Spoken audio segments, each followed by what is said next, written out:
আমি আনন্দের সঙ্গে আপনাদের জানাতে চাই যে সংস্কারের ক্ষেত্রেও অবশেষে গণভোট ও জুলাই সনদ নিয়ে অন্তর্বর্তী সরকারের সিদ্ধান্ত জানালেন প্রধান উপদেষ্টা। জানালেন জাতীয় নির্বাচনের দিনেই হচ্ছে গণভোট। অন্যদিকে এরই মধ্যে রাষ্ট্রপতি সইয়ের পর জারি হয়েছে জুলাই সনদ বাস্তবায়ন আদেশও। জুলাই জাতীয় সনদ সংবিধান সংস্কার বাস্তবায়ন আদেশ 2025 অনুমোদন করেছে।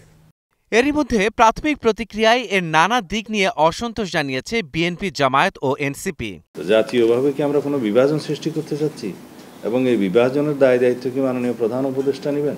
তবে সরকারের অবস্থানকে স্বাগত জানাচ্ছেন বিশ্লেষকরা। তারা বলছেন দলগুলোকে এখন অসন্তোষ ভুলে নির্বাচনে মনোযোগ দিতে হবে। সবাই খুশি হবে না, কেউ দুঃখ পাবে, কিন্তু দুঃখ পেলেও তাদের সবাইকে একটা জায়গায় মনে রাখতে হবে যে এই ডেমোক্রেটিক ট্রানজিশনে না গেলে, এই ট্রানজিশনটা যদি কোনো কারণে বাধাগ্রস্ত হয়, এটার ফলাফল কারোরই জন্যই ভালো হবে না, ক্ষতি করা হবে। ইলেকশনটা যদি ডিলেইড হয়ে যায় তাহলে আস্তে আস্তে যাদের বিরুদ্ধে তারা আন্দোলন করেছে তারা শক্তিশালী হবে, তারা স্কোপ তৈরি হবে তাদের জন্য, সেটা বোধহয় কোনোভাবেই তারা চাইবে না। সুতরাং তাদের, আমি মনে করি যে দে আর ওয়েস্টিং টাইম। এটা এই জায়গাটা চ্যাপ্টারটা ক্লোজ করে নির্বাচনের দিকে মনোযোগ দেওয়া উচিত। গণভোটের সাবজেক্ট ম্যাটারটা নিয়ে একটু প্রচার হওয়া উচিত, ভালো প্রচার হওয়া দরকার। মানুষের বোঝা উচিত যে কী নিয়ে সংস্কারটা হইতেছে, এবং সেটার জন্য আমি মনে করি যে ভোটের দিনেই এটা করা ভালো। এদিকে 4 বিষয় হচ্ছে গণভোট, আর 1 প্রশ্নে দিতে হবে হ্যাঁ বা না ভোট। তবে 4টি বিষয়ে মত দ্বিমত দুটোই থাকলে কি হবে, উঠেছে এমন প্রশ্ন। এখানে একটা কোয়েশ্চেন করে দেওয়া উচিত ছিল, এটার হয় সংস্কার হবে না হয় হবে না।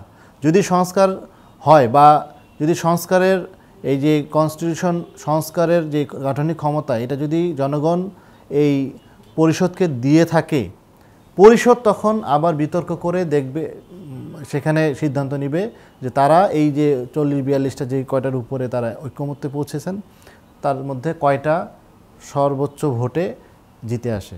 তখন ওখানে যদি ডিসেন্টিং থাকে, ডিবেট করে ওটা বাদও চলে যেতে পারে। মানে ভোট দিলেই যে সবগুলো একেবারে হয়ে যাচ্ছে এমনটা না আর কি। সো এখানে যেই 4টা কোয়েশ্চেন করছে, এটা আমার খুব তীব্র আপত্তি আছে যে এটা খুব কনফিউজ করার জন্য মানে করেছে, এটা কনফিউজ হয়ে যাবে মানুষ।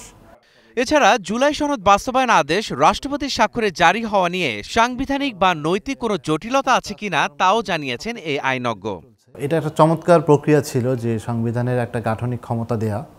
এই গাঠনিক ক্ষমতা দেওয়ার একমাত্র মালিক হলো মানে জনগণই পারত যে এটা ক্ষমতা দেয়। জনগণ যেহেতু সাপোর্ট করেছিল ডক্টর ইউনূসের করার জন্য, এবং he is a product of this revolution, ওনার করা উচিত ছিল।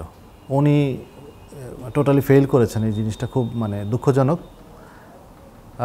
এটা মানে রাষ্ট্রপতিকে দিয়ে করানোটা কোনোভাবেই এটা মানে আমার কাছে মনে হয় না যে এটা কোনোভাবেই অ্যাকসেপ্টেবল। কারণ এটা আইনের কাঠামো বলেন বা সিচুয়েশন বলেন, কোনোটাই আসলে এটা পারমিট করছে না। এটা আইনের কোন স্টেজে নিয়ে যাবে, যদি এটা সংবিধানের উপরে অবস্থান দেন তাহলে কালকে এই রাষ্ট্রপতি আরেকটা অর্ডার দিয়ে দিতে পারে। কারণ এই অর্ডার মেকিং ক্ষমতা মানে কি, জনগণ তাকে এই উইলটা দিয়েছে। কালকে যদি উনি গিয়ে বলেন যে এই সব ইনস্টিটিউশন সব মানে অবৈধ, তখন তো আপনি এইটা যদি স্বীকার করেন ওইটাও আপনাকে স্বীকার করতে হবে। So it is very dangerous in my eyes. নির্বাচিত সংসদের 180 কার্যদিবসে সনদ বাস্তবায়নের কথা বলা হলেও নির্ধারিত সময়ে তা না হলে কি হবে এ নিয়েও নেই সুস্পষ্ট নির্দেশনা। মাহাদি হাসান, স্টার নিউজ, ঢাকা।